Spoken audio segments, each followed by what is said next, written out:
Hello, hello, hello. Today I'm here with Yuukimaru, and we're going to be talking about the secular case for the true right and telltale signs of the fake right. First of all, I should say, for anyone who is unfamiliar with Yuukimaru, would you please introduce yourself, what it is you do, and where people can find you? You can find me on X, and what I do is I write about strategy for hard right, and I write about dating market. Perfect. One of the leading things going into this is that there are so many people who call themselves right wing and yet have completely disparate opinions. I'm sure Yukimaru, you and I, on the hard right or the dissident right or whatever people call us, we are quite different to your average conservative or even your average right leaning libertarian. So I wanted to get into what exactly is the essence of the right wing, what is it founded upon, and what should we discard as not right wing but actually as liberalism and essentially the ideas of the enemy camp, the ideas that are not good for us. And of course, also the other aspect of this is being a secular case for the true right. This is not the religious argument. This is not founded upon dogma. It's not founded upon, love for a creator or any kind of God. It is based on secular principles, essentially everything contained within nature that we can, observe ourselves pretty much. I guess the first thing to ask you is what drives your philosophy? What are you striving towards? What do you base your principles and desires upon? I believe that human beings are very similar to animals, and I believe that just like every animal is trying to preserve itself and replicate, that humans should be doing the same. I think that is a default behavior. I don't think we need to be propagandized into wanting to reproduce. I think, in fact, people need to be propagandized in order to not want to have children. Yeah, absolutely, and I am of the same opinion. Um, in a lot of ways, I feel. I mean, people talk about the right wing being tradition or adherence to the values that were common before the French Revolution, and indeed the concepts of left and right came about during the French Revolution, where the left were the revolutionaries and the right was the old world. But in a sense, what is the greatest tradition if not a commitment to the very thing that we've evolved to strive for, which is the propagation of our own genetics, improvement of our lot and the lot of those not only whom we care about, but of those who are genetically similar to ourselves. And for me, I think this follows the line of genetic proximity. And I've said this many times on my channel before. So it's first, oneself and one's children, then one's family, then one's clan, then one's nation, then one's, sub-racial group. So in my case, that would be Germanic, and then one's race, and only then, the rest of humanity as against anything else, hypothetical aliens or whatever have you. And then the other aspect is I reckon everyone probably claims this from any ideology. I think it's especially true of us that the true right has a hardcore commitment to absolute realism. We deal in reality. We let reality shape what we think and what we act and what we do. We're not trying to be idealistic as compared to, many plenty of socialist or liberal or communist utopias. We work within reality. We accept reality for what it is. We certainly don't worship reality, but we live within reality, and that is what's guiding us. So I don't Sure, I know. agree with Yeah. that. I think idealism comes out of strong desire for virtue signaling. If you describe reality that's not exactly great, not very effective for the purpose of virtue signaling, if you look at cults, they very often require people to say something that is obviously untrue or do something that is not rational, some nonsense ritual that's obviously designed to just force unnatural action as a way for members to prove their commitment to the cult. And I think it is also true outside of the cults that people try to virtue signal by saying very unnatural things, such as everyone is equal and we should care about some hungry people on the other side of the earth and so on. I think the purpose of that is ultimately virtue signaling, and the purpose of all idealism as opposed to just trying to observe reality. Yes. And, I can kind of understand, obviously we can understand idealism and, in an ideal world, everyone would be idealistic, but in a realistic world, everyone has to be realistic. But I can sympathize with the idealists. Um, However, yes, there are, I mean, you mentioned equality as, one very good example. There are plenty of things like this that, in principle, they sound good, although personally, I think that equality, once you understand it, is absolutely terrible. But all these things that in principle sound good and that are, believed by the vast majority of people. The masses believe in equality and strive for equality, and they cry out when they don't get it. But I mean, potentially there's a certain radicalism to being like hardcore committed to living in the world of nature, because the world of nature is, by no means, comfortable and friendly. Yeah, I mean, it's beautiful in many cases. Nature is absolutely beautiful, but I mean, you watch your nature documentaries, you see, these magnificent bison and these magnificent wolves, but what are they doing? They are, murdering each other and tearing at like each other's dying bodies. That is nature. It is a harshness that people. I mean, maybe it's the religious aspect that people think that man is above animals, but in my opinion, I mean, in some ways we are different, of course, but that is where we come from. That is the harsh nature that dictated, survival. So I suppose what we can talk about now is, I'm sure you've had plenty of interactions with people who claim to be right wing, but they're not on the same level that, someone like you or I are. So what do you think is a few of the more major disagreements that you would have with someone who thinks they're on the right wing but isn't, or, your usual conservative, your neocon, your libertarian? What do you think that they believe that is different from you or I? The regular conservatives in America, the boomer kind of conservatives, would say they love tradition, they want to preserve tradition. But we disagree about what kind of tradition should be preserved. Mm-hmm. I believe that only the kind of traditions which have proven themselves useful in some way for the genetic preservation should be preserved. We have a tradition of impeding our own genetic success here in the West. We have at least 100 years, probably more, long tradition of just sabotaging ourselves in the genetic sense, and they want to preserve that tradition. And people who call themselves thread on the internet very often want to return to 1950s, which is in no way traditional. The 1950s are a very odd situation that's nothing like the environment in which we grew up. So what happened in 1950s is uh, people moved away from their friends they grew up with and the family they grew up with. They moved away, far, far away, to get a job in some factory that's far away from their hometown. They don't know anyone there. They don't have friends there. They just have colleagues.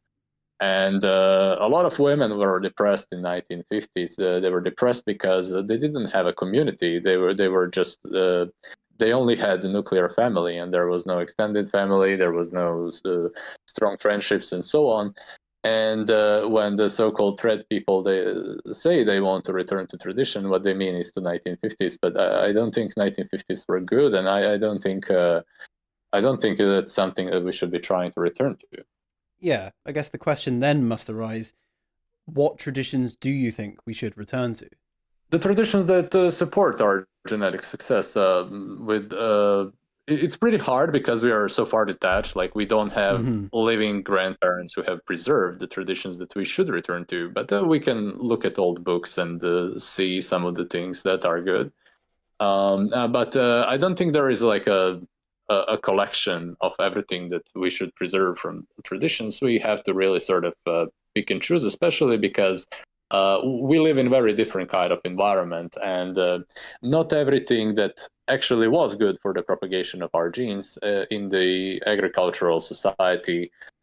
We used to have something like and 90% of people used to work in agriculture. We don't have that anymore. Like we have to improvise to some extent, so we should pick and choose the elements from traditions that can be applied to modern life, but we should also discard anything that doesn't make sense in the modern economy. Yes, absolutely. And I think arising from that frame, there is a very large disagreement between the, I mean, not even just the secular right, but the non Christian right and the Christian right. And I mean, I was at the Witten in August, and despite there not really being a anyone representing the non-Christian side, there was a sense that there's a rather large rift between the Christians and the non-Christians. And having spoken to people on both sides, I found that there's a lot of elements of Christianity that also impede this genetic, pragmatic, praxial frame of frame of view. And you can take cases like the sanctity of life, Christian charity, and I mean, even to take a very extreme example, which I'm sure will scare some people off, something that's common throughout all species of the natural world is that, you can see it in any nature documentary. Animals will have offspring, they'll have either a few of them or they'll have many, but in any generation, more than half will die. Yet in modern society, you have the case where infant mortality and even mortality up to, past your fertile age, people aren't dying. I don't know the exact statistics, I don't have them to hand, but I presume it's something like less than 10% of people dying of natural causes or, preventable causes before they reach, let's say, 35, for example. Yet that is having a marked impact on the genetic quality of, all of humanity. Mutations build up over time. We are selecting for, I mean, through things like charity and, disabled care and all of this, we are selecting for and supporting people who wouldn't naturally make it in life with the resources coming from those who, are productive, who are stronger. And so there is a dysgenic effect. Yet, you ask your average, conservative Christian, and they are, understandably, they are against abortion. They are against, something like a Spartan agoge. They are, very much about protecting life at all costs. And in a sense, because of this, equality of man, the American Declaration, we hold these truths to be self-evident that all men are created equal. Because of this, there is no difference, there's no distinction in the Christian mind, or at least in many Christian minds, I'm sure there are some exceptions, between the disabled, wheelchair bound child and the offspring of two athletes. And so there are, plenty of things in Christianity that I think impede the genetic praxis, the genetic imperialism, the eugenic nature of a struggle. And I mean, you look at so much of the, I call it the fake right. I mean, there's the containers and there's the contained, but among the contained, you have so much that goes against the genetic imperial, propagation of your own genetics, the improvement of your own genetics of your offspring, the eugenic selection, natural selection, whatever have you. There is so much resistance against that when you have things like, meritocracy, which allows in, someone from a completely different tribe into your tribe just because he's 5% more competent than someone who is of your tribe. Or you have individualism, you have, or civic nationalism, plenty of things that act against the genetic interest of the tribe and of the people within the tribe. Is this down to religion? Is this down to propaganda people are told? And how would we go about unraveling this and creating in the minds of people that they shouldn't be pursuing these things? Or do you ultimately think that with the Christians, that's just what they believe and there's nothing you can do to change their opinions? Well, I don't believe in trying to change the mind of normies. I think that Yes. the opinions of normies don't matter. They just, from what I have observed, they will say whatever, depending on the social context.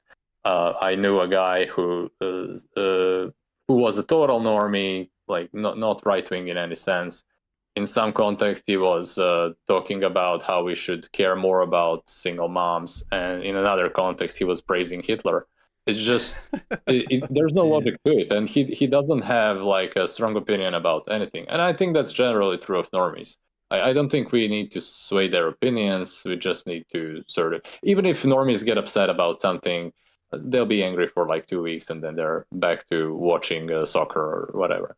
So I don't think Yes. that's important. But there is a much more important question of changing the minds of Christians. Well, there was a very interesting attempt to create a kind of muscular Christianity, as he called it. The guy's name, Kryptos.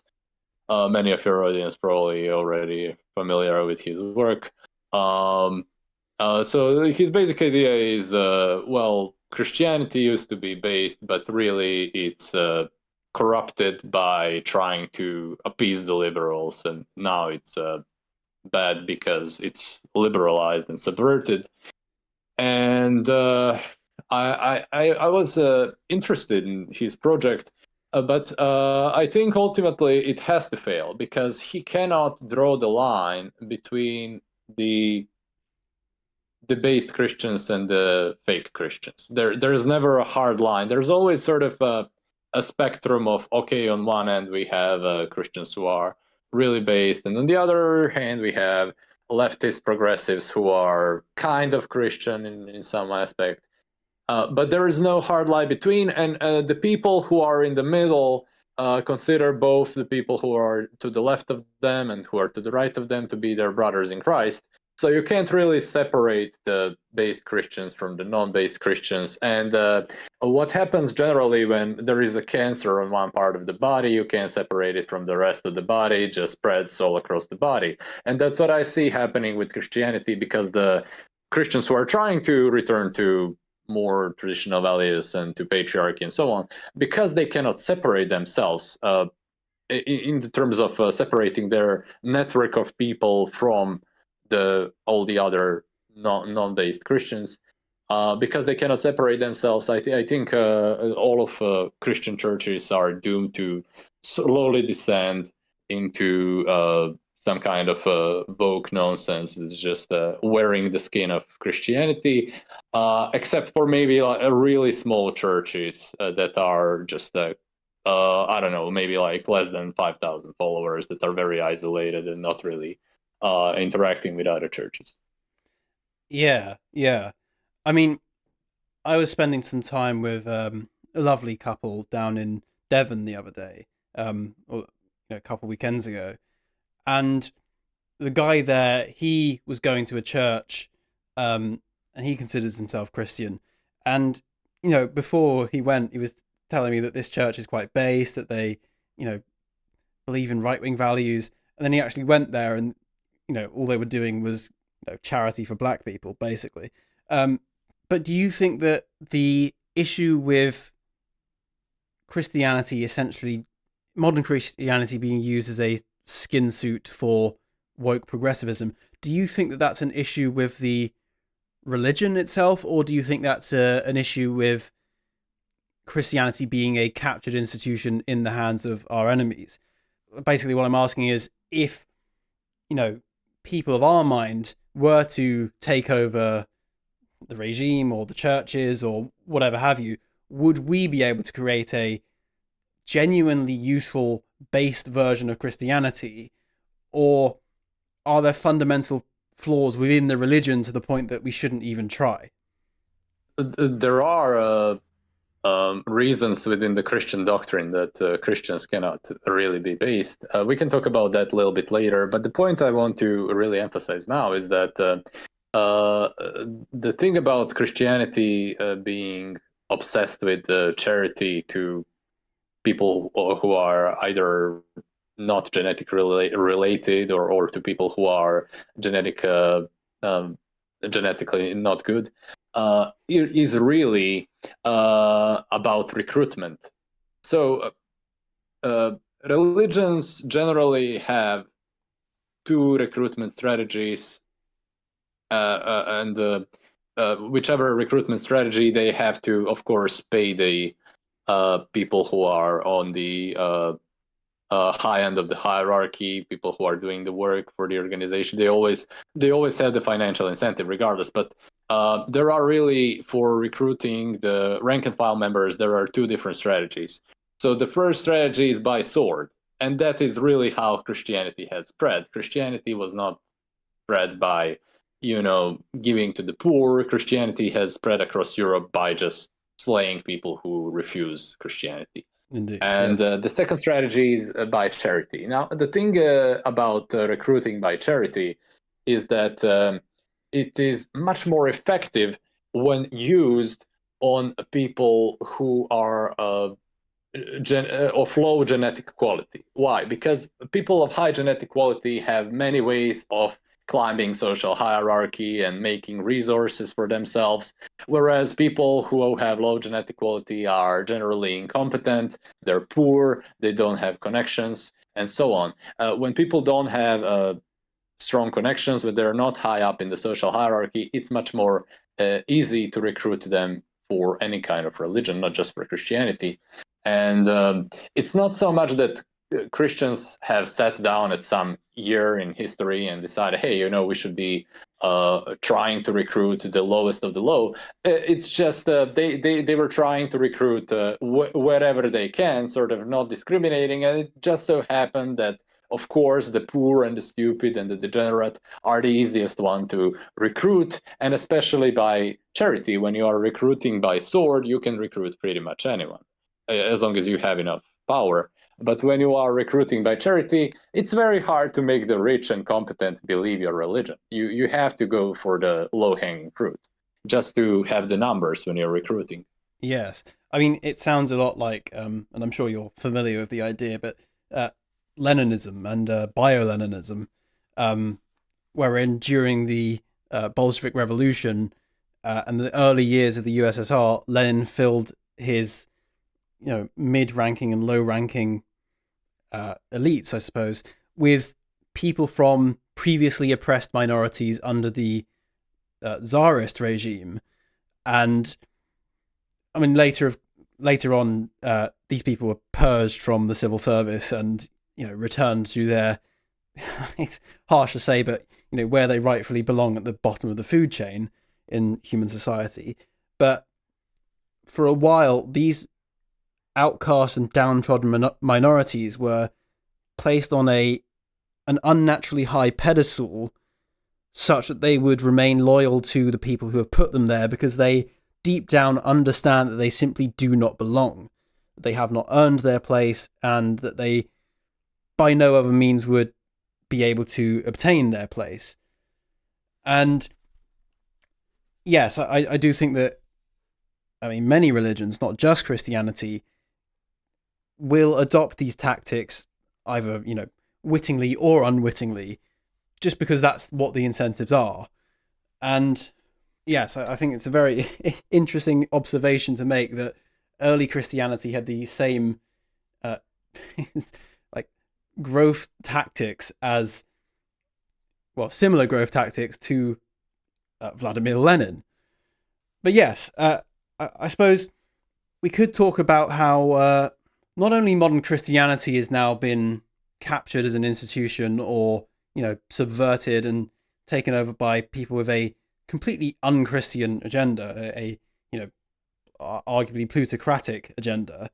And I mean, we could talk about the incentives of the current regime, but I think what's worth bearing mention, and it comes under the telltale signs of the fake right, is that whilst in the, let's say, the days of the Vikings, there was a very tacit understanding of how power worked, how you can do the things you can get away with, and everyone had a will to power and stuff like this. I mean, not everyone, of course. It was just still there were the elites and the masses.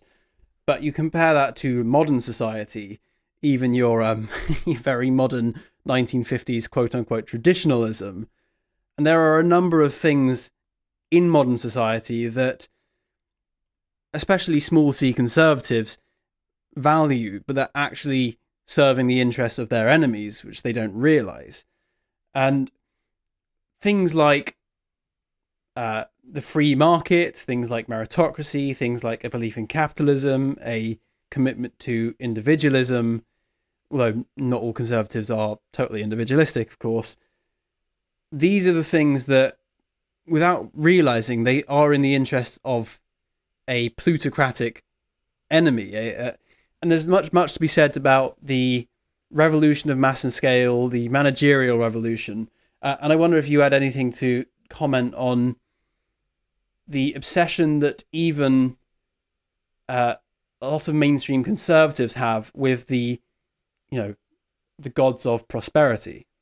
I think it just happened as a political coalition rather than some kind of a conscious plan. When the leftists took over, then the Christian traditionalists and the more capitalist libertarians, the people who support the earlier iteration of liberalism, just came all under the same party. And because they were for a long time, at least since Reagan, they were together in a political party. They have mixed up ideas, and you have Christian traditionalists parroting the talking points of liberal capitalists just because they were in coalition for so long. They are not sure anymore if ideas are from their tradition or from the tradition of their coalition and partners. Indeed, indeed. And I suppose the other major aspect of the telltale signs of the fake right, uh, not on this element, not the containers, the people who, give peddle lies to delude people and keep them, happy and contained, but the actual contained people. Uh, I'm aware that you have the website Resistance Protocols, wherein you talk about the, well, essentially strategy for the dissident right. Am I Yeah, correct about that? Yeah. Um, yeah, correct. it seems that, I mean, maybe this is common amongst all the masses, and that has always been the case and will always be the case.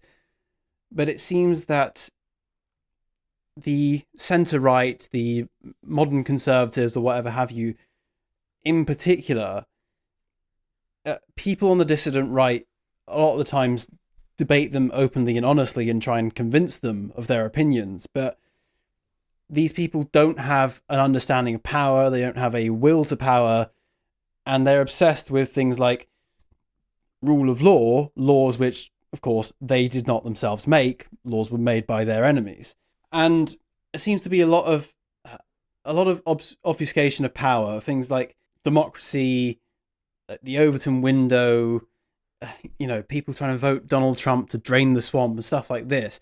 Like, I wonder, not what message would you give to those normies, but what message would you give to the otherwise, well-read and otherwise well-read dissidents with a good understanding? What message would you give to them to maybe stop talking to the mainstream conservatives? Should we stop talking to mainstream conservatives? Should we stop talking to people who are 70 or 80% of the way?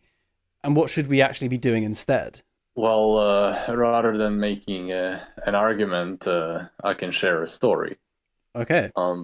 When I was in high school, I did not have friends who had the same interests as me, and I decided to go to philosophy department to enroll into college because I figured, hey, there's no economic incentive to study philosophy. So the people in who go to philosophy department will be there for other reasons. They will be weirdos who are there because they like to debate or whatever.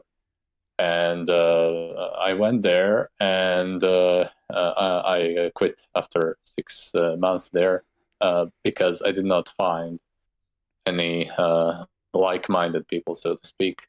What I found is normies, and I couldn't believe it. I went out after classes. We went to a coffee shop with the everyone was from the philosophy class, and the things they were talking about is in soccer who scored and which one of the people sitting drank which alcoholic beverage. And it's the kind of topics that I would hear from normies if I just went outside and sat on the bench. So it was very disappointing for me. Now that was the first very disappointing thing, and the second very disappointing thing in the University of Philosophy is we had a mass protest, and we actually blocked the entire university. There was no classes, the entire building was blocked, and we had direct democracy deciding what the requests should be, what requests we should put for the blockade to end. And what I suggested is to overthrow the government. Now, this is obviously ridiculous. It's too big. It's just a bunch of students, right? Mm-hmm. But it's although it's somewhat unrealistic, at least you understand why someone would try that. But here's what was actually adopted as the goal of the protests. Through direct democracy, mind you, this is not some kind of someone played trick or whatever. This is what majority of the people present in the protests were voting for. What they voted for is that the third time you take the same exam, it's $2 cheaper. I kid you not. This is like the entire university was blocked, and this is what the normies decided. Like this is the It's big thing they want pathetic. to, the hill they want to die on. Jesus Christ. Fucking Yeah, hell. so that's what I have to say about changing the minds of normies. Wow. I don't really have an abstract argument. I think this story is enough. Yes. Yeah. I, I mean, I'm reminded of the strikes, the coal strikes that we had in this country.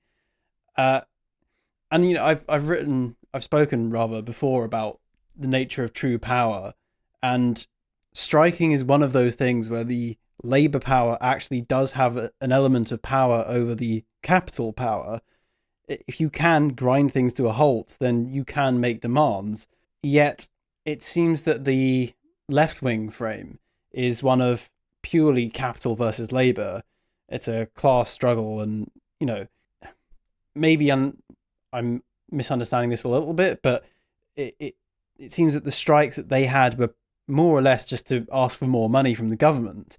Whereas, yeah, it's like asking for £2 off your exam on the third time of taking it. You Yeah, should yeah. you should be making demands of power and positions of power and yeah, I think that pretty much sums up the thinking of the normies, that they just don't have any will to power whatsoever.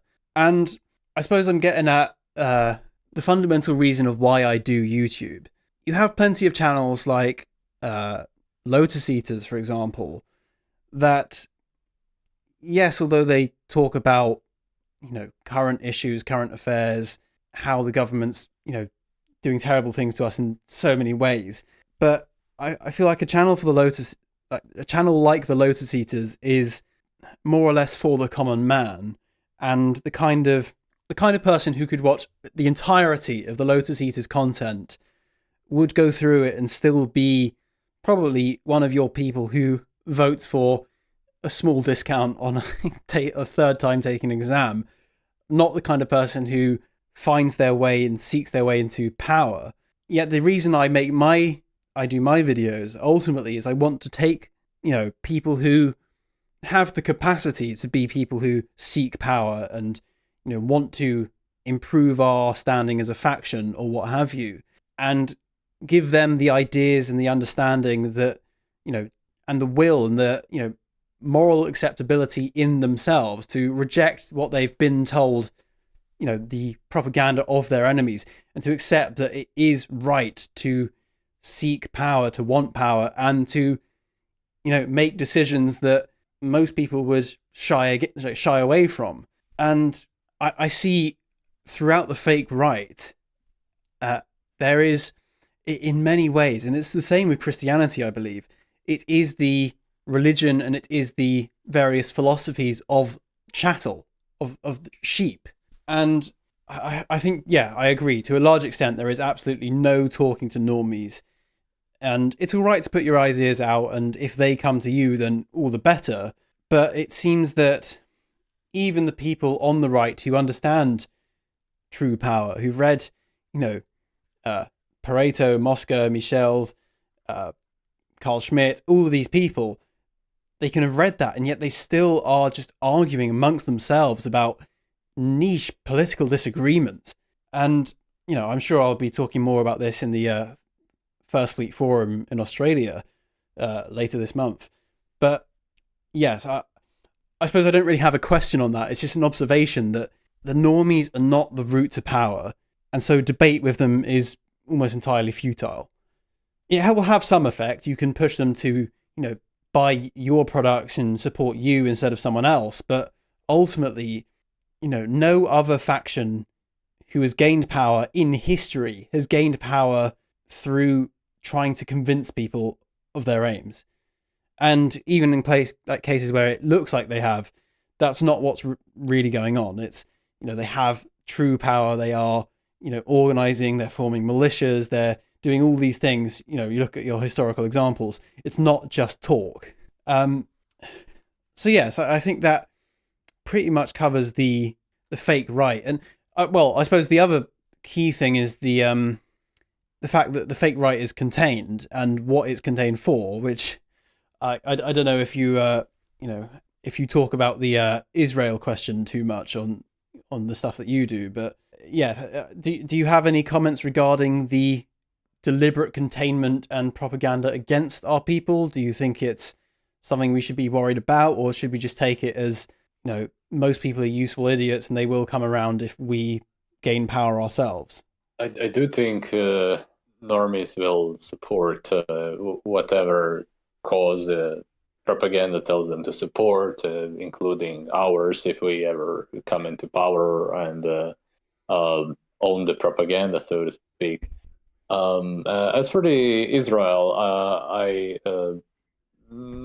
sometimes mention it, but I don't really talk about it a lot, just because back when I started talking about it, it was such a strange thing. Like, there was so few people talking about it on the internet, and so I found it worthwhile to talk about it. But now everyone is talking about it. You have Dr. Carlson calling out Israel, so I just it's not that I am afraid to criticize Israel. It's just that I don't find that to be the best use of my time, because so many people are on it. There's enough people doing Mm-hmm. that, and I'm focused on the dating market and strategy, because I see there's not enough people talking about that, especially on the right.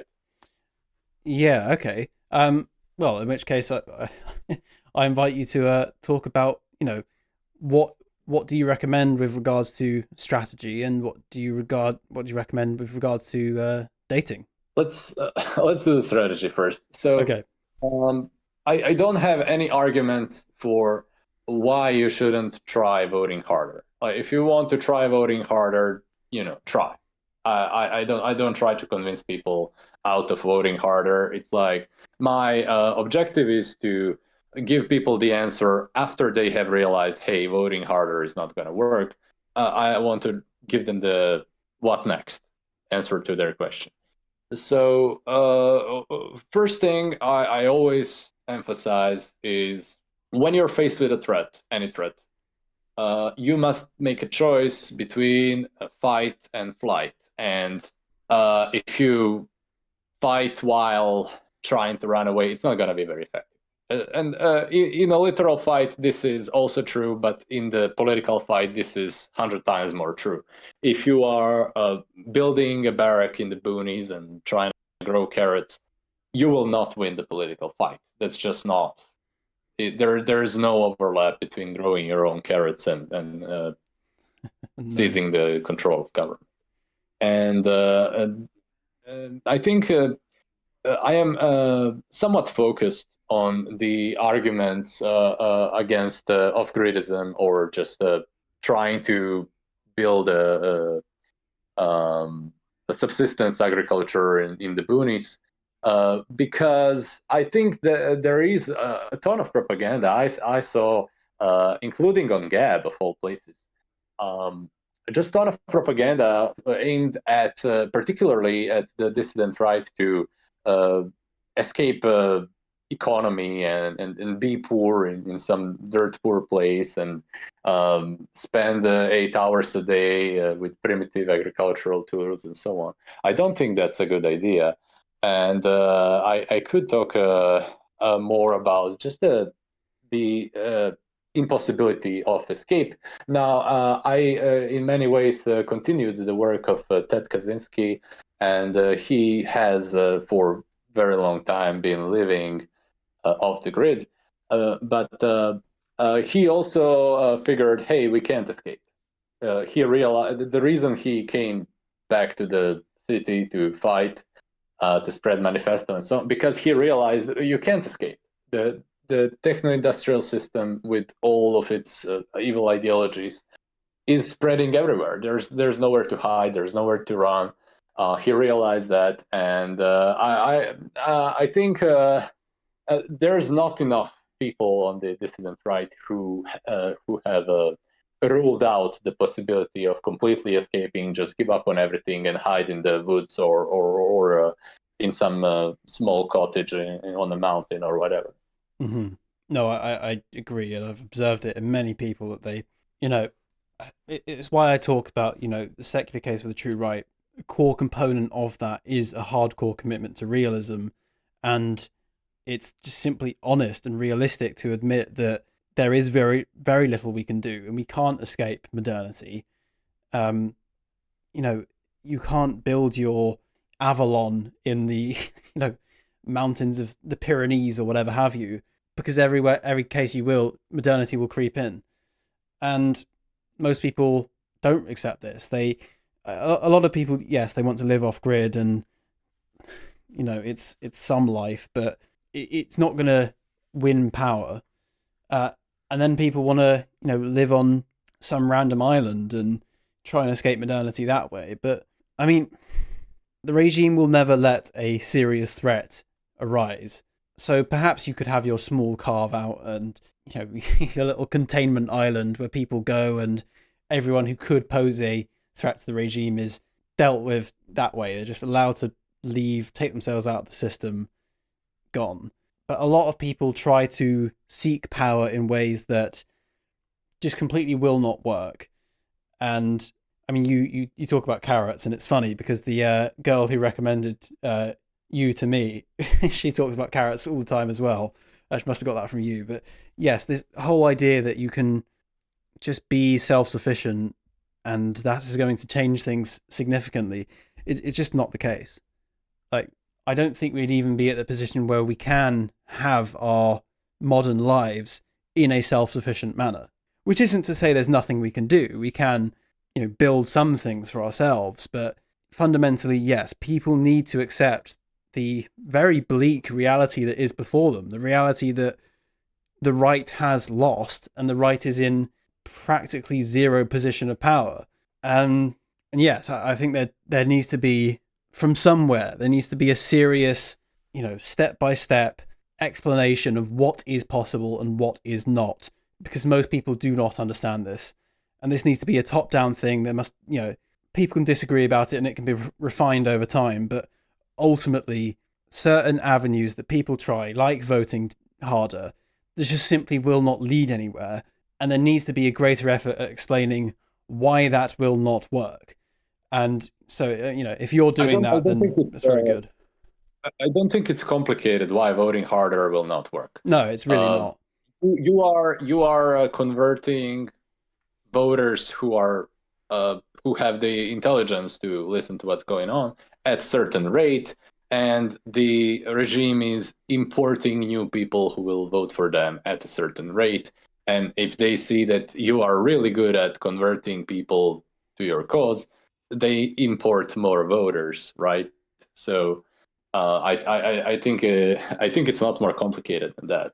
Well, yes, there's that. There's also the, even if there was no imports and you could convince everyone to vote right wing, the other problem is all the parties that claim to be right wing who have any significant, vote share are containment. They're lying. They are not going to represent your, you know, dissident right wing views or your traditionalist views. At best, you'll get a Georgia Maloney who, you know, she was touted as being fascist before she was elected, and yet the migrants are still turning up on Italy's shores. So no, I mean, on that issue, on the voting issue, people have been explaining it for quite a while, and I think a lot of people do understand it. It's almost like that bell curve meme of the idiot guy and the very intelligent guy both understand that democracy is completely fake and all the politicians are lying bastards. Um, but on issues like entryism, I see the number of people who are trying to, work their way up through Reform UK or various other parties to have positions of influence within the party. That won't work. But there are, various reasons why, and people aren't. There's less of an explanation readily available in clear enough language that the people who would be inclined to do those things can understand them. There's less of a clear explanation as to why that won't work and why it's a waste of time and why you're actually probably just supporting your enemies in doing so. But yes. Sure, I think there is enough people who understand that voting harder is not going to work. But I think there's not enough out of those people who understand that you can't win power while escaping at the same time. It's a full-time commitment if you want to win power. The race is tough, competition is brutal. You can't spend 8 hours growing carrots and also win power like in your leisure time. It doesn't work like that. It's not even. I'm not even talking about the people who just try the local politics and go to disappoint. I'm talking even the people who read authors like Pareto and James Burnham and so on. Mm-hmm. Even they talk about growing carrots. You have one of the more famous authors in you mentioned Davitan, one of the most famous authors in that sphere called Liquid Swan. I asked him, Yes. well, should we be escaping? Should we be fighting? He said both. Oh, we should. He said, start a village on the borders of Brazil, and at the same time also try to win power. Yes. No. It just doesn't happen. Yeah, and you can observe it repeatedly. It just doesn't happen. And I mean, you have people like Evola, who talks about autarkia, the self-sufficient community. Evola's deified by a lot of people, but no, the power, when power is so centralized and so disproportionate, no, you can't have your autarkic community. If it reaches anything above a very minimal threshold, it will just get stamped down. And you can try and do things to stay under the radar, decentralize, make it look like you're pathetic and ineffectual. But in doing that, you pretty much remain as, to a large extent, pathetic and ineffectual. You can't actually change power. And anyone who's trying to convince you that, on the right or even the dissident left, that they are doing something that is going to take power, they're either naive or they're lying to you. So no, you can't escape it.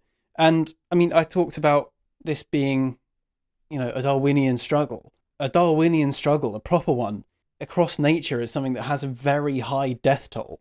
And I'm not saying that the game of power politics should have a death toll. at all. I'm not suggesting that, but it should be a struggle. It will be a struggle because look at what you're going up against. You're not going to do that by growing your little carrots. You're not going to make a difference doing that.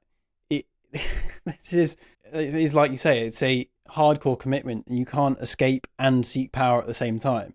And anyone trying to seek their carve out, perhaps they can manage it in their small ways, but that's only going to be temporary. They can be stamped down at any point, and they aren't going to change the course of power and change the course of the West. Yeah, and I guess I should talk a little bit about should you even try to escape? Like knowing that you will not get power, should you just give up on power and try to escape? Well, here's the story. I have my mother has a house in a village, and I have cousins there and so on. One year, it was very, very warm in February. So the trees of fruits have sprouted flowers.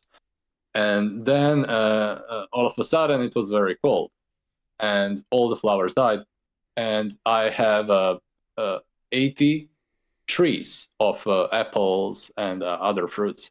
There was nothing on the trees the entire year because of the thing with weather. Huh. So that's the one thing. And then the other thing, there was no running water. And people always cope, at least on in our sphere, and say, oh well, you just need to build a well. My cousin has a very deep well, and it was dry, completely dry. No running water for a month. It would come in 5 a.m. for 10 minutes, and that's gone for an entire day. And it was like that for a month. And the well was dry.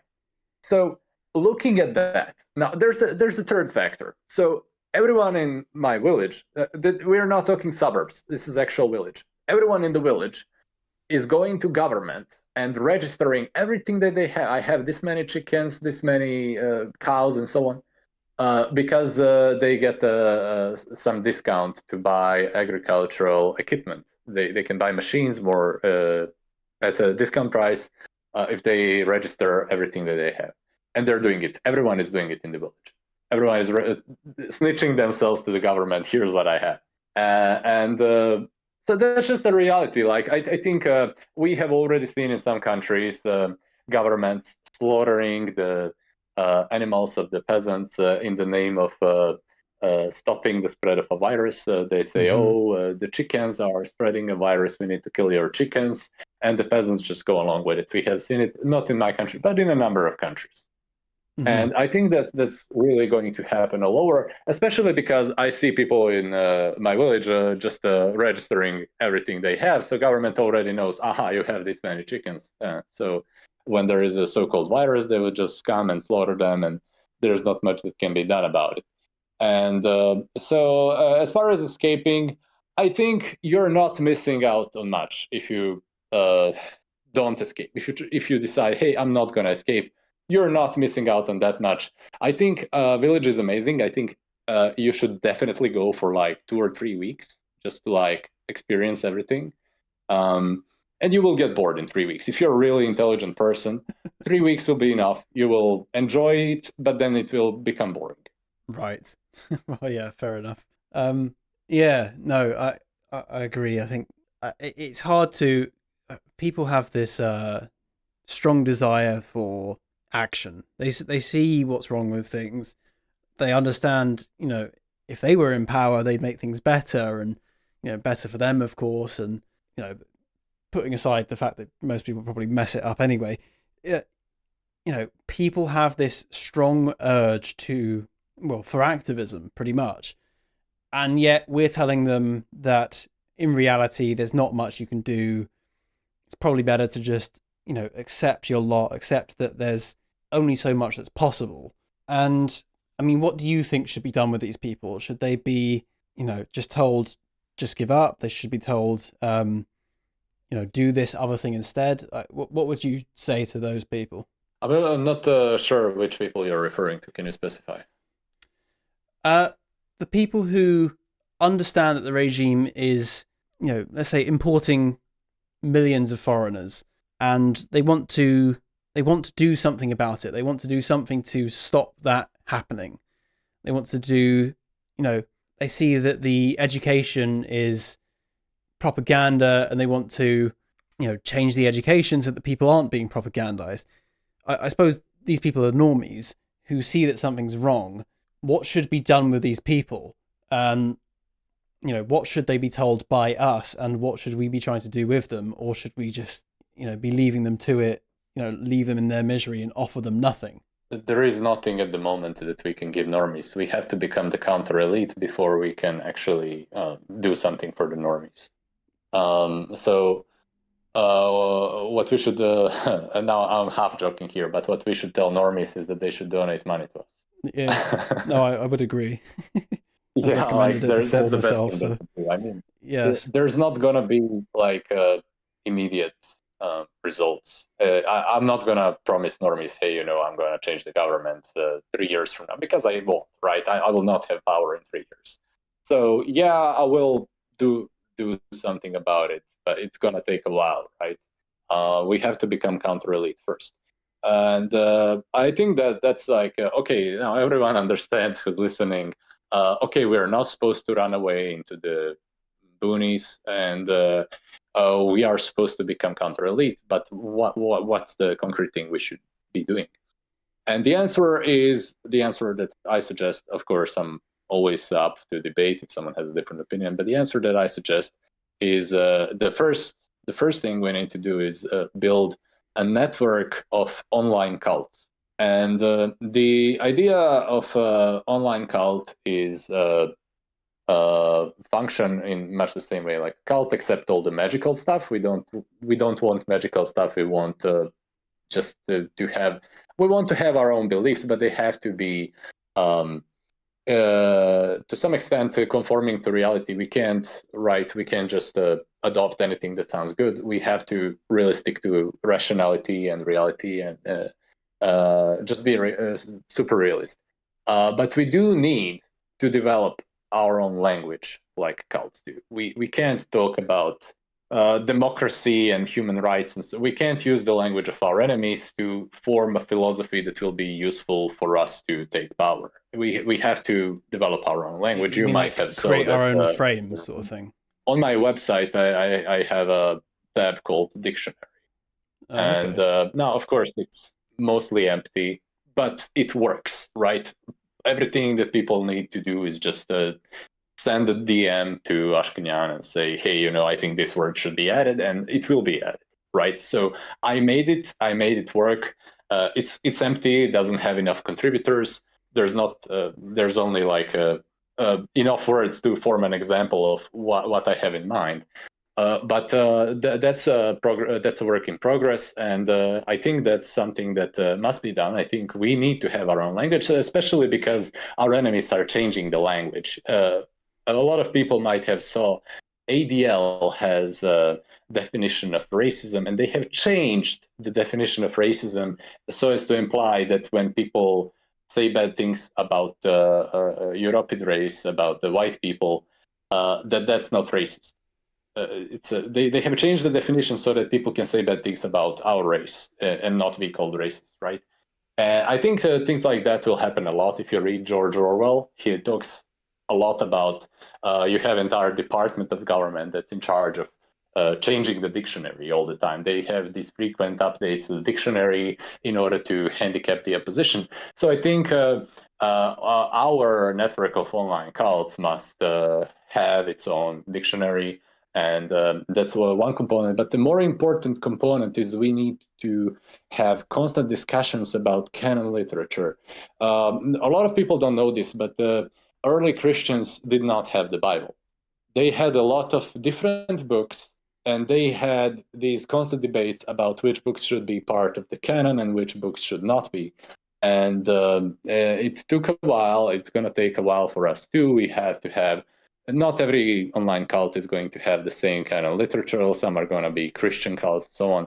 But every online cult needs to have like when you join, you have like here's a list of 3 or 5 books, however many, that all the members should read should they want to rank up in a cult, if they want to have some kind of officer or whatever, a higher rank in the cult.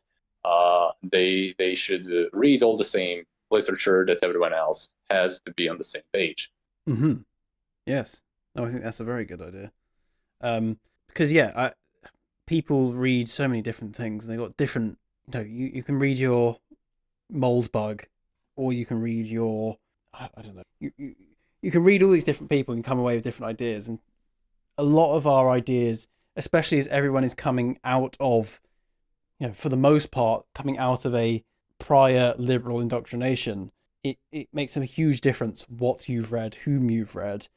And so, yes, having a canonized official, these are the values, these are the ideas we believe in, and preferably even with commentary, not just, read this book by this person, but read our annotated book by this person.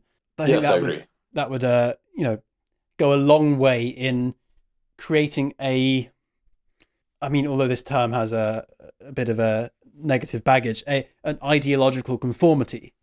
And ideological conformity is very useful because it's, if you are all of the same mind and understanding, you're not bickering amongst yourselves about whether this, niche detail is correct or not. You agree it's correct, and you act as though this is canon. And so then you can actually do, real power moves and building your own industries and whatever the hell else it is you want to do. So yes, actually, that's very useful as a thing. Annotated copies of canon literature. Yes. Was there any more you wanted to say on that, or should we move to the dating issue? Yes, the another Okay. major component of these online cults is that they need to have regular discussions about what can be changed in the canon literature and what can be changed in the dictionary. Now, dictionary you don't need to change so often, but canon literature you do actually need to update all the time because new people will come along and they will point out, hey, I think this part is stupid. And then you have to either remove it or change the wording or just make it easier to understand or just add an annotation so that the person coming from a specific background can understand correctly what the part is trying to say.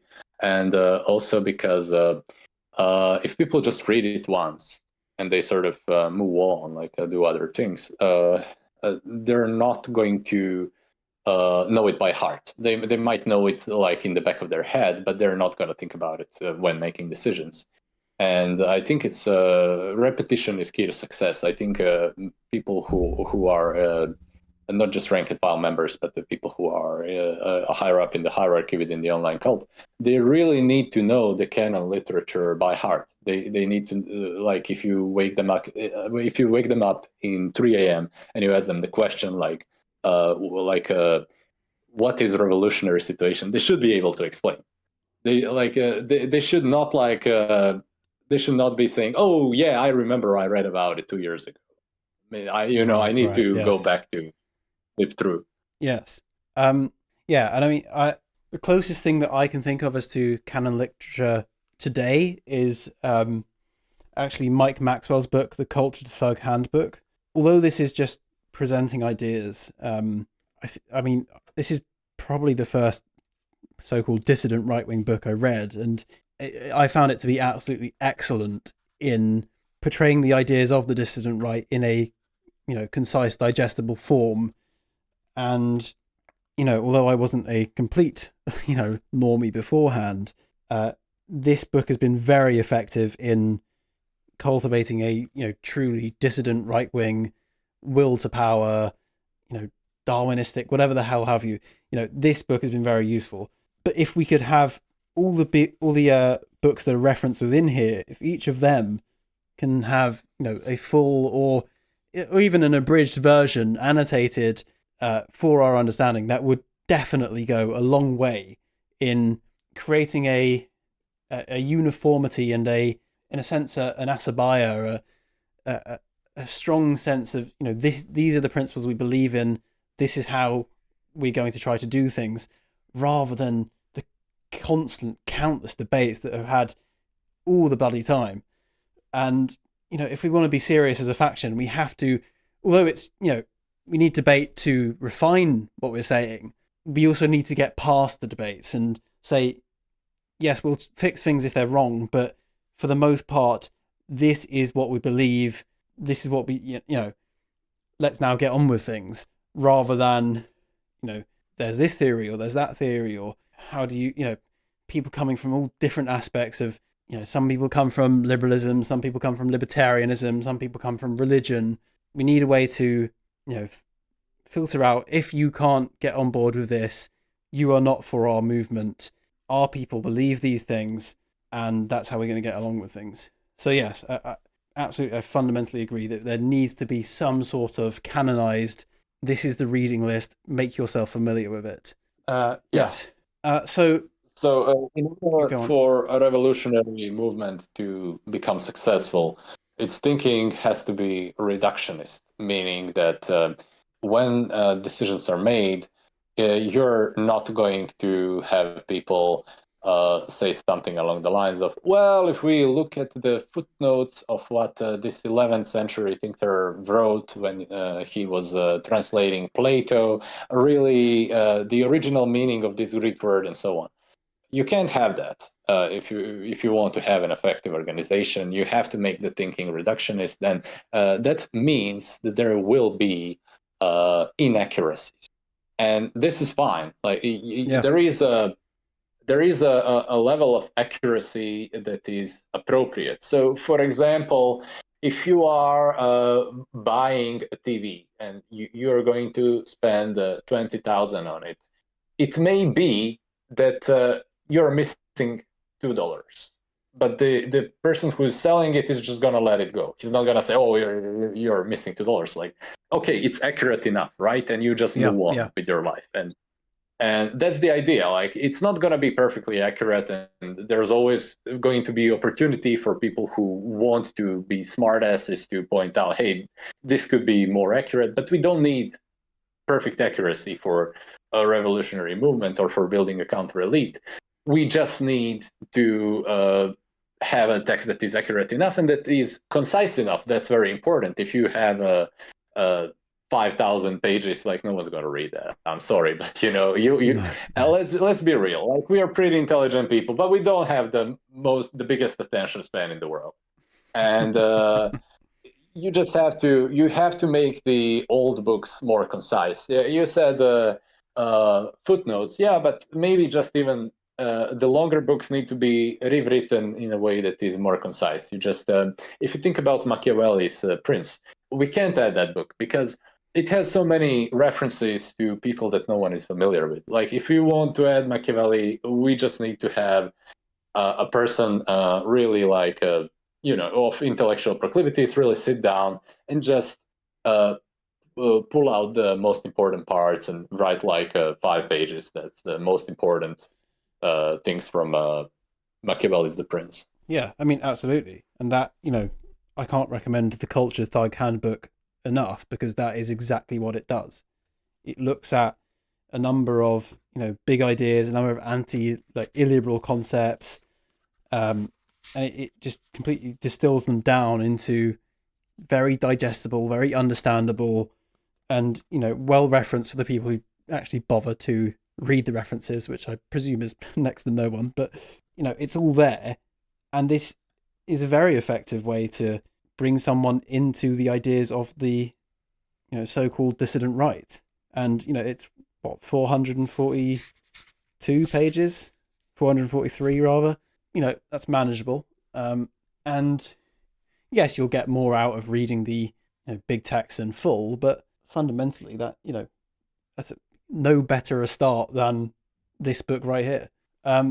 Yes, and yeah, you're right. It doesn't matter if there are small inaccuracies.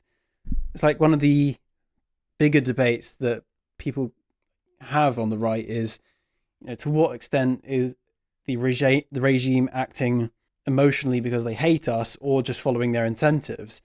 And sure, it can be helpful to understand, whether they are emotionally driven or incentives driven, because that can somewhat change your approach to things. But fundamentally, at the level we're operating on, simply doesn't matter. They are still doing these things, whether it's for emotional reasons, whether it's for reasons of incentives, or whatever, in between. It does. You can be inaccurate about that, and as long as you're most of the way there, then it's better to have an ideological conformity around, something, than autistically be trying to find the exact truth.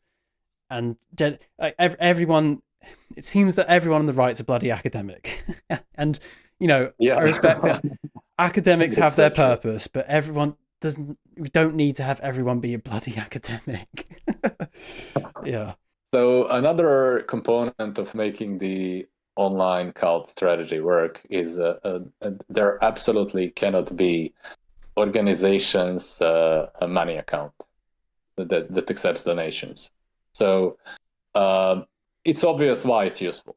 Like you can just pay people to who are unrelated or who would otherwise need to get a job. You can just if you have an organizational money account, you can just pay those people to do the work for the organization, and that means you're going to recruit more, you're going to have more activity, better propaganda, and so on. But the issue is the moment you have that, the organization becomes the purpose of it slowly starts to change. So I forgot who it was, but it was some important thinker that said in every organization you have two kinds of people. There are people who are committed to the organization's stated cause, and you have the people who are committed to the goal of just growing the organization. And the second kind of people, the people who don't actually care about the stated goal of organization, who are just focusing on growing the organization, they always gain the power within the organization.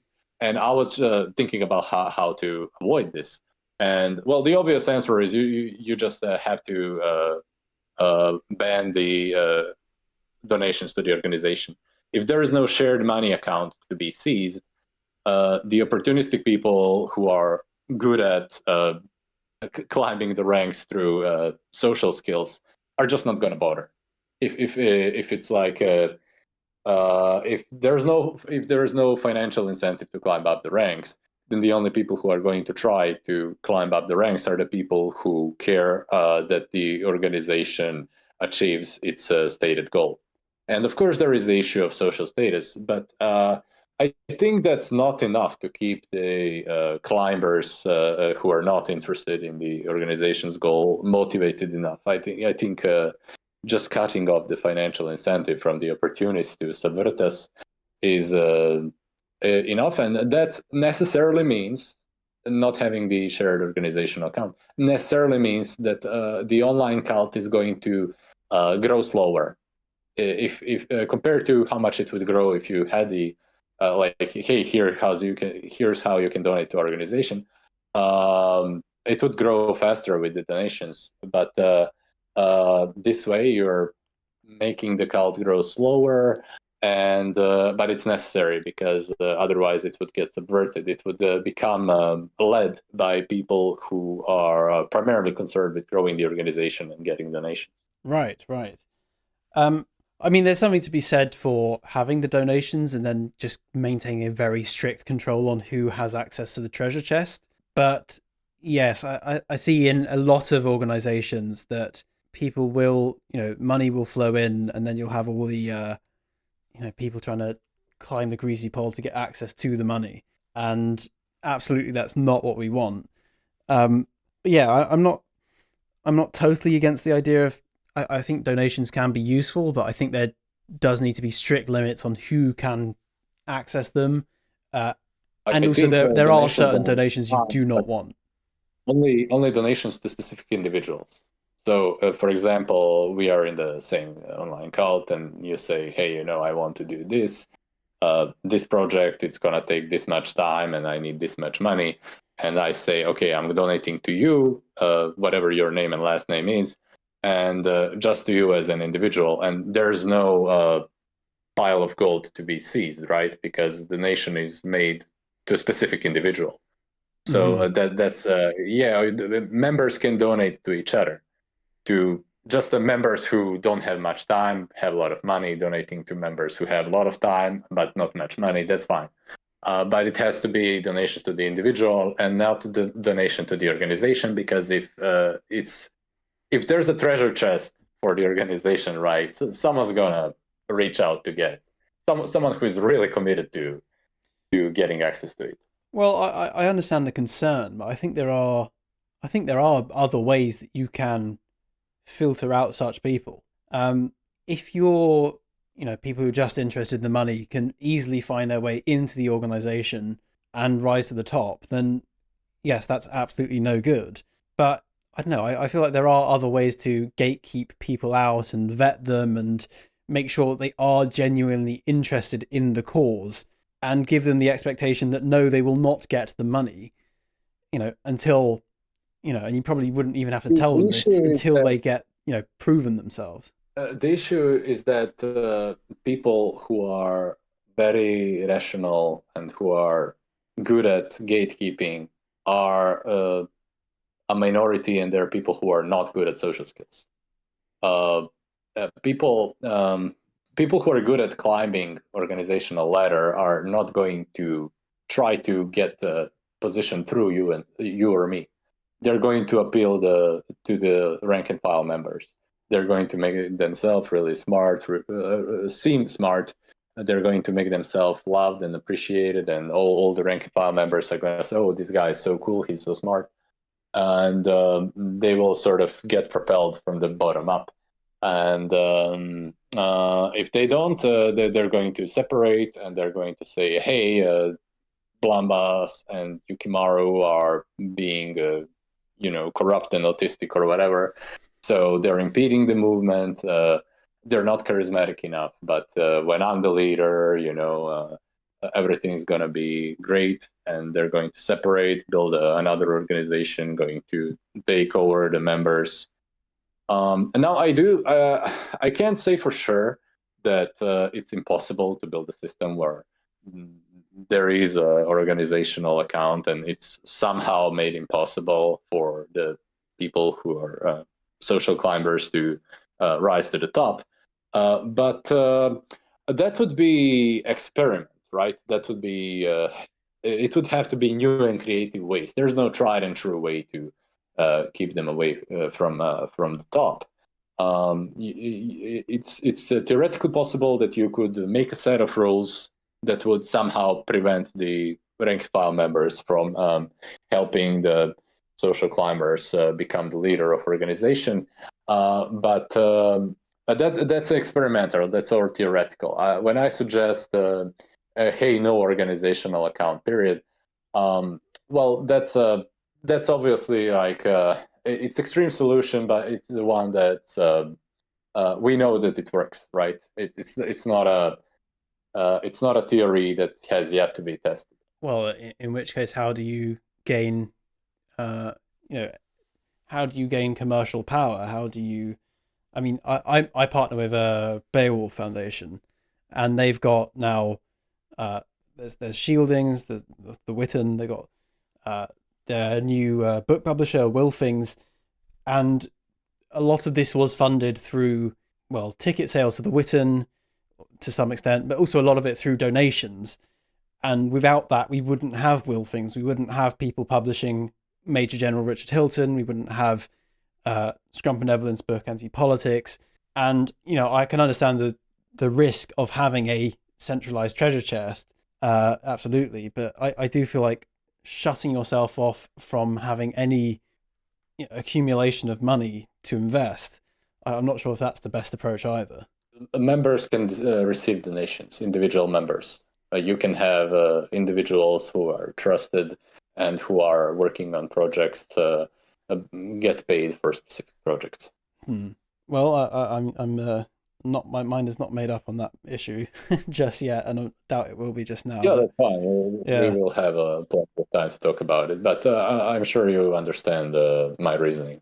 oh, absolutely, yeah. It is a risk, and I've seen many cases where people do get into these organizations for the money or the fame or something like that, and Well, it's not necessarily that they enter with that specific intention. It could be that no, no, there are doesn't people have to who be. both care about the organization's goal when they enter, but then one of them just really wants to get money and status, and the other doesn't care much about money and status, and the one who cares is going to rise up to the top.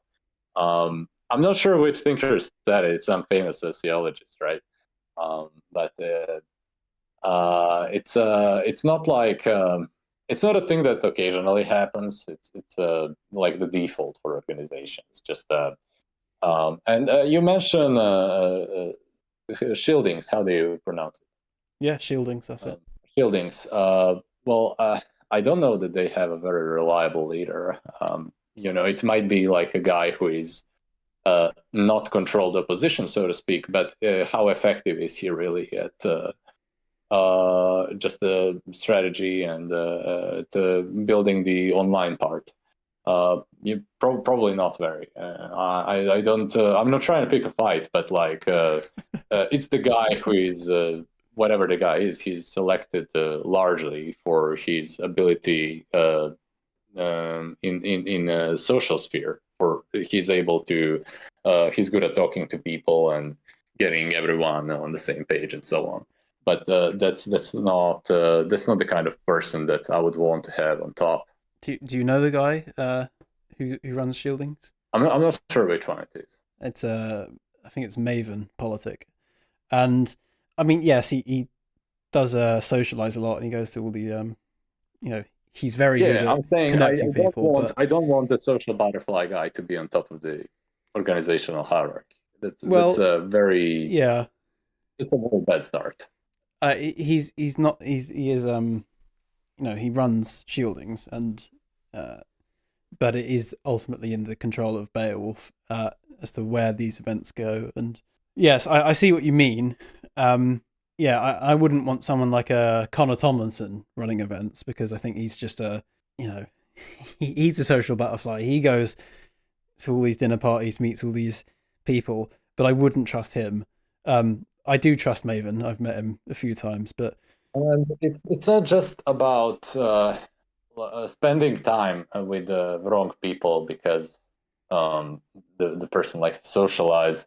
It's more about consensus seeking versus fighting for what you think is correct. Like I think a good leader is someone who tells people they're wrong when they're wrong. I want to have uh, a leader who is thinking for himself, and it's in the not in the liberal sense, but he has to like consider opinions not based on how popular they are in the among the people who are beneath him in hierarchy, but based on is this actually going to work in the real world? Like it has to be some autistically high intelligence person that's just thinking strategically, right? Yeah, I don't want to yeah, have a yeah, leader who is like, oh yeah, like we should do this because a lot of people in the organization say we should.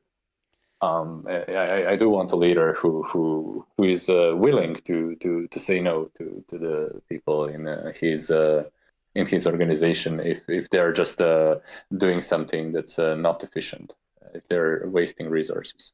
yeah. And I mean, I suppose for what it's worth, shieldings and various events under shieldings are not online cult events. They are networking events. They'll let in people ranging from Curtis Yarvin, Carl Benjamin to academic Yeah, agent networking Dutton, events all have people to from be all for backgrounds. big On things. the right. Yeah, it's not a cult. The networking things are more open to people with all kinds of different opinions, and you don't need people in networking events to come to a conclusion like about what's the best decision and so on. But I Exactly. am I am talking about the online cults. For online cults, you want the leader who is more concerned about spending resources efficiently than he's about well, are my rank and file members going to like this? Yes, exactly, exactly. I would agree with you there. As for shieldings, I am not familiar enough with it to comment. I definitely saw some. normie stuff coming from them, but that's fine. Like I don't. I think they are not impressive, but they are without an obvious better alternative. Like there is no organization that I would say, hey, these guys are doing exactly what Shieldings is doing, but they're better. Like so, in that sense, Shieldings is good, at least for the time being. Yeah, Shieldings definitely serves its purpose as a networking event. Um, At very least, it's better than Lotus Eaters. oh dear. Yeah, Shieldings definitely serves its purpose, but no, it's not going to cultivate a highly centralized online cult with people of a like mind. When I was at the Witten in August, there were people of all sorts of different backgrounds, and that's just the role that that's just the approach that I guess Shieldings and Beowulf, by and large, that's their approach. It's not to create an online cult; it's to create commercial power to have money so that they can fund friendly people to do their own things later on. Um, yes, Beowulf is by no means a cult or even really a organization trying to seek power. It's a platform. It considers itself a startup incubator. It connects people. It hopefully will acquire more commercial power so that money can be put towards things that are useful. Um, but no, it's absolutely not the online cult uh, that you're talking about here. And I mentioned there should be a network of online cults, but I did not say what should be the thing connecting them. And um, there is another question that ties into it. There was a discussion with a lot of viewers where Charlemagne was talking about what he thinks should be the thing that the dissidents will unite around. What's the rallying flag under which people who want to replace the current regime should uh, adopt? And he suggested that it should be uh, clear them out. That's the exact phrase. And that was some time ago. Maybe Charlemagne changed his mind since, but I think this is not good enough. You can't have clear them out as the rallying flag because in every revolution, part of the people who are in the regime stays there. You will never have, there was never in history a case where every single government employee is replaced. No. There will always be a circulation of elites where one elite is replacing another, but part of the old elite is going to defect and be part of the new elite. And the thing is, not everyone who is a good revolutionary is going to be good at running the new government, right? So Fidel Castro famously got rid of his uncle, who was helping him with the revolution and so on. But when he got in power, he found that his uncle is really good at uh, harvesting discontent and fighting against the government. But now he's the government, so like he doesn't need people who are only good at being revolutionaries. And Mm. he also as radical as he was, he also kept a lot of old government employees, and that's just the reality. If you want to be successful as a counter elite, if you want to become the new elite through a revolution, whether it be peaceful or otherwise, doesn't matter. If you want to become the new elite, you have to be clear about which part of the ruling elite you're going to replace. So uh, in every regime you have opportunists, and you have the true in our regime you have true believers who are woke, true believers who are Zionists, and so on. And you can't replace them all at the same time. So you have to be clear about who exactly you're trying to. When you say clear them out, you have to clarify which people you want to clear out. And the thing that I'm suggesting, and also ties into the initial question, what is the true right? I think the rallying flag should be that of bioconservatism. What is bioconservatism? It's the opposite of transhumanism. It means you're bioconservative if you want uh, human beings to remain as they were throughout evolutionary history to the extent that is possible. If you're bioconservative, you're against artificial genetic modification. I think I think we have to like I understand that having some kind of Elon Musk kind of transhumanist can be useful in the short term, but I think ultimately there has to be something uniting all the online cults that are trying to become the new elite, and I think it should be bioconservatism. I think it's the only thing that has the potential to really create the desired effect. Yeah, I'm familiar with your ideas of bioconservatism from the podcast with Jay Burden. Um, I must admit, I used to write about transhumanism. The website's now defunct, so I can't share it to anyone. But it is the greatest threat, I think, to the long running cycles of history, and I think it's a very serious threat. But it's one of those things where I'm kind of leaning to the opinion of transhumanism is inevitable. I'd rather be ahead of it and in control of it than failing to destroy it. And I'm sure we could have, have another discussion talking about the risks of that approach versus the approach of bioconservatism, which, in an ideal world, I would be more inclined to.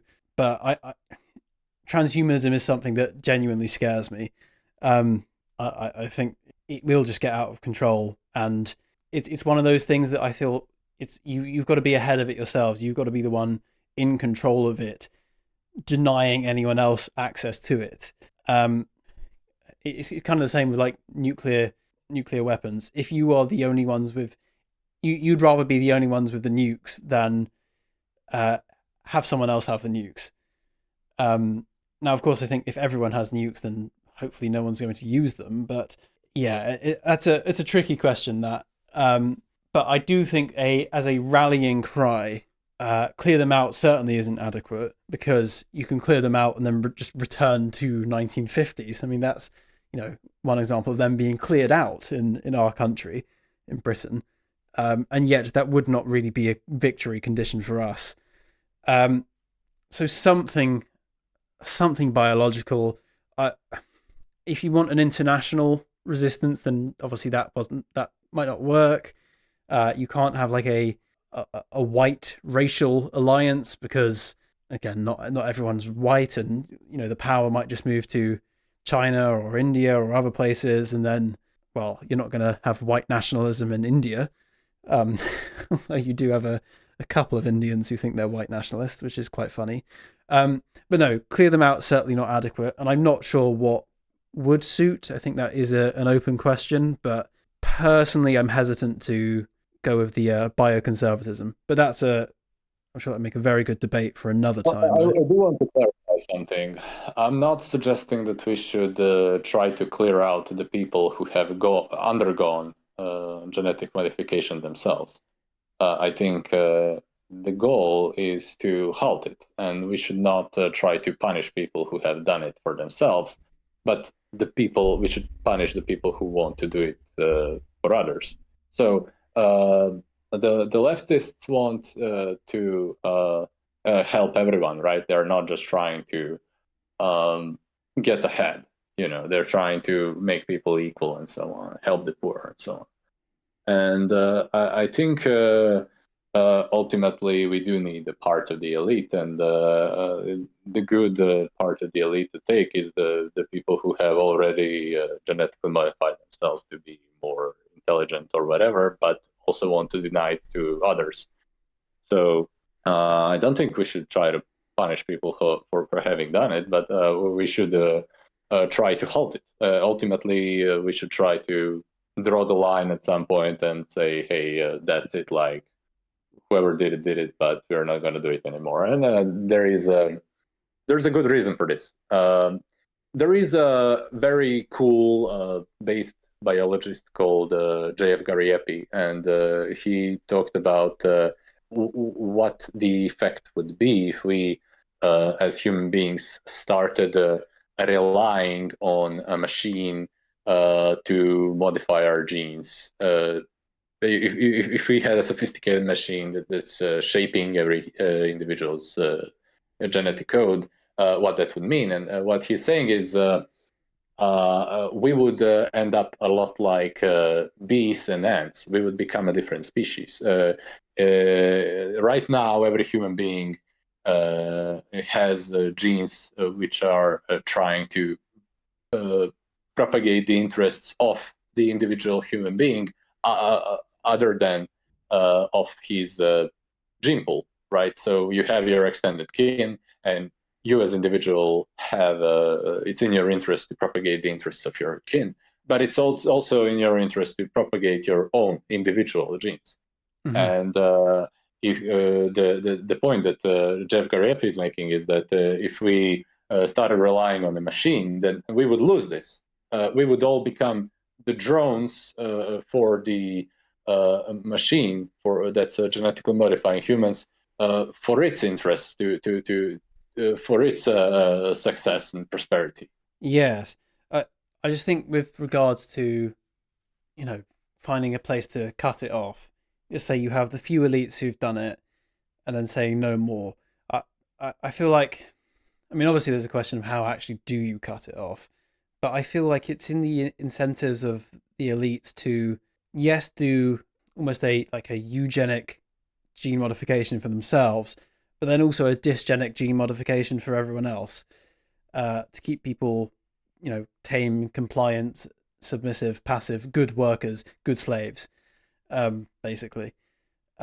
And I guess my inclination, what I lean towards, is that we should be among those elites who are in control, rather than just being subject to them, which I think would inevitably happen. And that's not a nice decision. It's not an idealistic decision, but I think it would be a necessary one. Yes, I think gene modifications should stop, but also I think it should be it needs to be wielded by us as part of an elite, rather than stay in the hands of an elite who is not us. So how exactly we would approach that, I'm not entirely sure, but that's my inclination. Until we have power, until we are like very high up in the hierarchy of power, it is in our best interest to halt the genetic Oh, it modification. is, it is. And But I just don't once think once I we don't think are the elites would stop.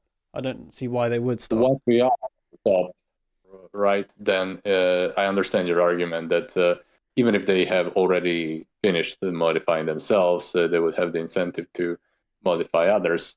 However, there is a principle of high, low versus middle.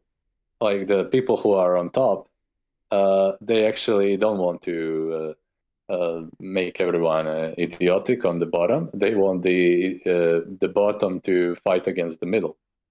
So actually, they're enemy, right? It's not the peasants rising up; it's the middle. That's always the top is fighting against, and the middle is going to want the genetic modification for themselves. And so you see, it's because the people on the top, although it might be in their interest, as you say, to genetically modify the people on bottom to be idiots and compliant. Um, it's more in their interest to stop the people in the middle from getting their hands on the genetic modification and sort of catching up to them. Yeah, I understand what you're saying, but I feel like the elites wouldn't approach it as a high low versus middle. I think if hypothetically, if there was a gene that you could insert into people that made them cowardly, uh, weak to a certain extent, um, and like pretty tame and all of that, uh, compliant, whatever have you. I think they prefer to have that for everyone, and I mean it's almost like a Brave New World style future where people are raised from birth into their various castes, and it's all, the elites have the eugenic selection, the lower elites have a still reasonably eugenic, um, you know, variety of genes, whereas the bottom and the middle have, they're all kept as compliant. That's their place in the system. There's no chance of rising up against it, sort of thing. So I'm not convinced that the high, low, middle applies here. I think if you can create everyone who could be a risk, if you can make all of those people cowardly, tame, compliant, ovine, then I think they'd rather do that high against low and middle. Yeah, that's what I think. My point with high, low versus middle is that the focus of the people on top is to prevent the middle from rising up, and the middle would rise up if they got the hands on the technology for genetic modification, if they had control over it, right? If it Oh, if was they not had just control used over against it, them. yes. But I don't think And they'd be allowed control over it. of course, if people on top could just use it on the people in the middle as a weapon, of course they would. But the issue is, of course, no one would want that, like for themselves. If you're in the middle, you're not gonna say, "Oh yeah, make me docile and obedient, a cock or whatever." The people in the middle are going to fight and resist and so on. And I think there is going to be a fight. There's going to be a pretty big fight. You already see in US, even without the technology for genetic modification being particularly advanced, you already see very intense conflict between the elites. And I think it's going to escalate. I think there's going to be much more conflict between the elites in the coming years because the stakes are getting higher. Everyone understands that the same way that the old landed aristocracy lost everything. If you are kind of rich now, you can easily lose everything. You have to always strive to get more money and power if you want your children and grandchildren to be in the upper caste, so to speak. Yeah, I get what you're saying. I guess I kind of approaching it from a almost like a God's chosen people kind of frame of view of the chosen people want to have the best genes and they want everyone else to be tame, compliant, goy chattel. So yes, if the middle were to get their hands on the technology, yes, they would probably overthrow the top, as they rightfully should. But I think in reality, the technology would be in the hands exclusively of the top, and there would be nothing to prevent them from genetically engineering the rest of the population to, be tame and compliant. And of course, it will be pushed through with various Trojan horses. It will be gene therapy rather than, we are, making you all cowards. But I think their incentives are to, fundamentally, their incentives are to make people tame and compliant. And I think they follow those out. And I think it'll be a matter of it's going to be too late to stop them. This is why Let me put the question this way. So right now, you are not on the very top. You are not the super elite, and absolute bottom, you dissident want against the to regime. Yeah, you want to climb up, right? You want to be in charge. Now the question for you is, if you, assuming you support the transhumanist agenda, how will you rise to the top, right? So I think if you want to rise to the top, you have to at least initially oppose the people who are on top.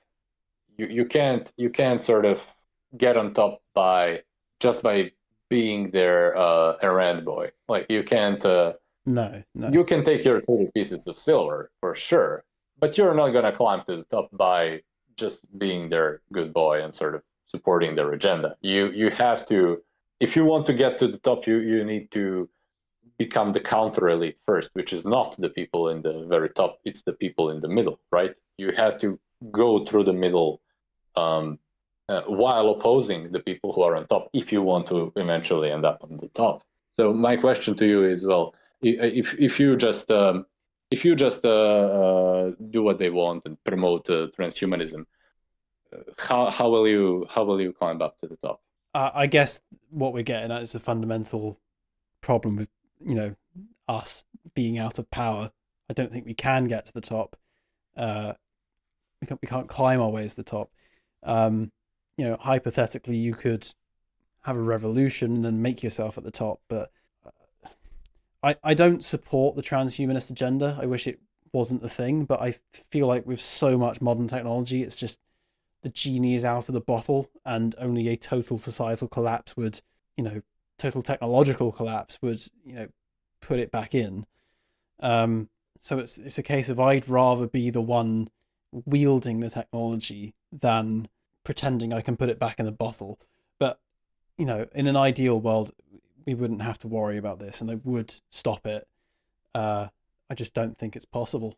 But the question, if you think it's possible, is not the same question as if it's good, if bioconservatism is good as a rallying flag. Like Yeah, I see what you mean. I see what you even mean. even if you think that um, even if you think God isn't real, uh, making a Catholic movement in a country that is 90% Catholic is not necessarily a bad idea. Yeah, no, there I would agree with you. As a Yeah, if you can frame it as the elites are going to turn us into submissive cattle who will never rebel and we shall always be ruled as slaves, yes, I think that is a pretty good rallying cry. So Yeah, yeah, that's exactly the rallying cry that I okay, am then we proposing. are of the same mind then. Yeah. Yes. All right. Well, I suppose the last thing to mention is dating, because the original topic of this discussion is secular case of the true right, and part of that is genetic imperialism. It's spreading your seed. It's having children. So, what are your thoughts with dating? I think the hard right should really try to appeal to the men who are not having success in the dating market. And when I say not having success, I don't mean just the people, the men who can't get any girlfriend. I also mean the men who can't get a decent girlfriend. So if you are like 6 out of 10 in looks and about average in money, well, you can probably get some girl that you would have to simp for, that she's technically in a relationship with you, but really she's wearing the pants and being abusive and so on. But if you want to have a girlfriend who's really like treating you well and loving you and uh, being sweet and uh, giving birth to your children and so on, and not nagging you and not being a bitch. Uh, uh, I think most men can't get, and I think this is a very very strong frustration that many, especially young men, have. And I think this is a force that should be exploited for recruiting. And I'm not saying that we should not help them, but I am saying that regardless of the extent to which you want to help, and to some extent we should, regardless of the extent to which you want to help, we should be using this to recruit. We should be marketing ourselves as someone who is going to uh, help our members, our rank and file members, even not just the higher ups, but also rank and file members, to just help them get a woman that they can start a family with. Okay, and how would we help them get a woman? In the short term, there isn't anything that we can do, right? Like right now, we can't, here's a woman, right? But Capture a few. we can Ward rights. tell them that, hey, as we accumulate money and power, we will be able to uh, like we will be able to give you money and status that will attract women, and Yes. there will be later, like not right now. Maybe there are a few women already in what I would consider my online circle, but not enough, right? And No, no, likewise. as the thing grows, like there will be more women. We can at the beginning we can't help the rank and file members, but we can help the people who have been around for a while. We can say, hey, there's like this woman that joined, that we can just make you sound cool, and we can all let you speak and tell you how great you are, and that really helps with women. Like that actually works. Yeah, you think it's silly, but yeah, that's how it works. Yeah, if woman sees you have a localized social status and she wants to be part of our thing, like she's going to respond to that, and that's like in the short term. But in the long term, we really have to in the sense of when we have some kind of local government, we have to say to young men, hey, we're just going to tax young women for being single. Like if you're when we have power, when women are 25 and not married, we're just going to tax the living hell out of them. They're going to pay a lot of money, and we're going to use that money to support the young men who want to start a family. Yes. And dare I accuse you of this? Are you using these incels as a bio-Leninist labor and manpower source? It's funny, but actually, if a guy is not particularly ugly, if he's kind of not best looking, if he's like 4 out of 10 or 5 out of 10 in looks, he's not going to have success in the current dating market. So yeah, sure, there to some extent we can use the biolanding strategy, but it's not just the guys who are at the bottom, Yes, right? It's yes. also the guys who are around average in looks. They're also going to struggle, and looks are not that highly correlated to intelligence at around average. So it might be that really ugly people tend to also be really stupid, but there's a lot of people who are average looking and very, very intelligent and competent. Yes, there are.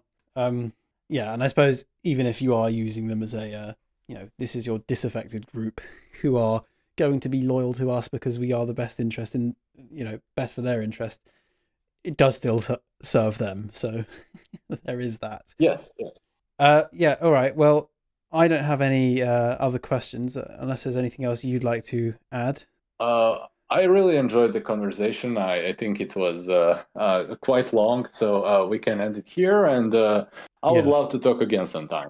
Yes, absolutely. All right. Well, thank you everyone for watching. This has been Yuukimaru. Where can people find you? Just remind them. On X, there you type Yukimaru with two U's and RP, or you can go to website Resistance Protocols and contact tab. Yes. And of course, everything shall be linked in the description below. All right. Well, everyone, thank you for listening. I'm highly impressed if you've made it to the end of this conversation. Yes, I'm sure this discussion is not for normies, but it's been a very good discussion, and Yuki, I've had a very good time. So thank you very much for coming on. I wish everyone the best, and cheerio.